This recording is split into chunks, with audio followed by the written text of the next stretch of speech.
ሁሉ ነገር ለካ በጊዜው ነው የሚያምረው። እናንተ እንዴት ናችሁ? ሰላም ናችሁ ወይ? አማን ናችሁ? አለን። ሁሉ ነገር በጊዜው ሁሉ ነገር በሰዓቱ ሲሆን ነው ለካ የሚያምረውም ውበት ያለውም ማለት ነው። እና እውነት ይሄ ቲማቲም ማለት ነው። ይሄ ምን እንደሆነ ታውቃላችሁ? የቲማቲም መስኖ ነው። እና ኩዝበራ ምናምን ነበረው እዚህ ውስጥ ማለት ነው። አሁን በእርግጥ አትክልተኛው ስለሌለ ነው። እሱ ሲመጣ ይሄ ሁሉ ታጭዶ ይጣላል ማለት ነው። ግን አያምርም? ውስጡ ማለት ስፋቱ ብታዩት ረጅም ነው በቃ። እና እንደው ምን አለባቸው እንደው አረቦች እኩል አሉን የአንዳንድ እግዚአብሔርን ሳይ ማለት ነው። እና ለምንድን ነው ይሄን ያመጣሁት ውዶቼ?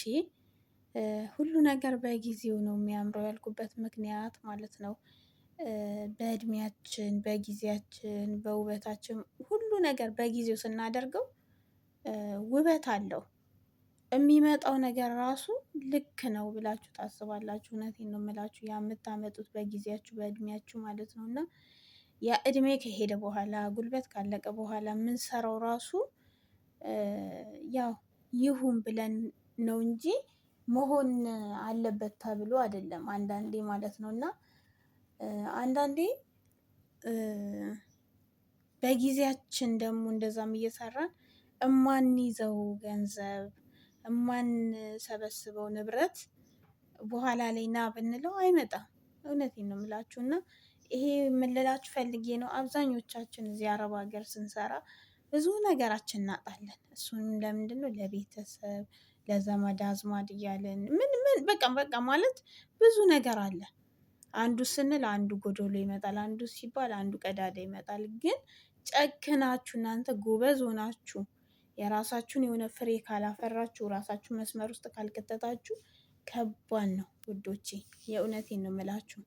በመጨረሻ ላይ እንደዚህ ቲማቲም ፍሬ ማፍራት እናቆማለን። ፍሬ ማፍራት ስላችሁ በሌላ አይደለም። በቃ ጉልበት ያልቃል፣ ውበትም ይሄዳል፣ ብዙ ነገራችን ያልቃል እና ገንዘቡም የለም ጉልበቱም የለም፣ ባዶ ማለት ነው። አስቡት። ከዛ ይልቅ ግን በጊዜያችን የምንሰራትን ነገር ቤተሰብ አትርዱ አይደለም፣ በልኩ በመጠኑ ለራሳችን ከሆንም በኋላ ለቤተሰብ መሆን። እኔ ስላየሁት ነው መጀመሪያ ላይ። አሁን ላይ ግን ለራሴ ሆኜ ነው ቀጣይ ለሌላው ማቆም የምችለው ብዬ ማምን ሴት ሆኛለሁ። ስለ እውነቴን ነው የምላችሁ። ለዛም ነው እኔ መጥቼ ሁለት አመት ከምናምን ሲሆነኝ ቶሎ ብዬ ነው መሬት የገዛሁት። በእርግጥ ይሄ ሁሉ ገንዘብ በአንዴ ራሴ አምጥቼ አይደለም። ዘመድ ልጆች አሉ እዚህ እኔ አግዘውኛሉ፣ በጣም ተባብረውኛሉ። እነሱም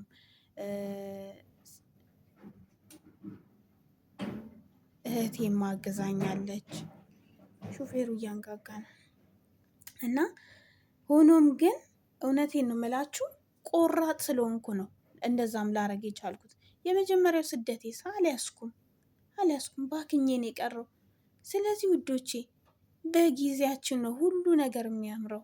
ገንዘባችሁን ያዙ፣ ራሳችሁን ጠብቁ ነው የምለው።